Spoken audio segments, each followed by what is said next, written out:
If you've been watching my journey, you've probably seen me talk about supply and demand.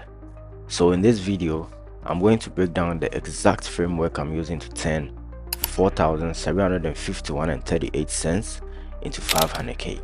This isn't about indicators, it's about understanding price.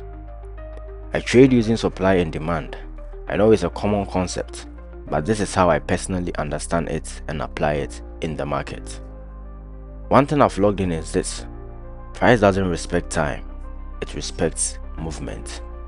Whenever price forms a trend, the first opposite candle at the start of that move becomes a key supply or demand zone.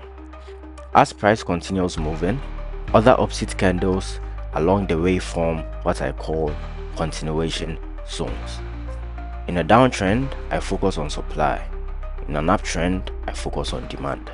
So my rule is simple: if price is in supply, I'm only looking to sell. If price is in demand, I'm only looking to buy. Now, I simplify this into 4 situations. First, price moving into a zone. That's just continuation. Second, price inside a zone. No decision has been made yet. Third, price breaking past a zone, meaning that level failed. And fourth, price reacting strongly from a zone, meaning that level had enough volume to shift direction. That's where I start paying attention. To keep things simple, I only use 4 time frames: the weekly, daily, 4-hour, and 1-hour. The weekly gives me the overall direction. The daily adds detail to that direction.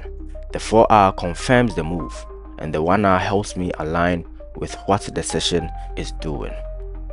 Even if I'm only aiming for a small move, I still go top to down, because for me, trading isn't just about entries, it's about understanding the market.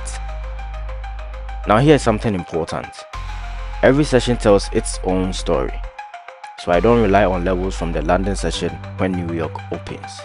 I wait for New York to show its intention first, because trading is not just prediction, it's understanding first, then confirmation, then execution. Once I have that confirmation, I drop down to the 1-minute time frame.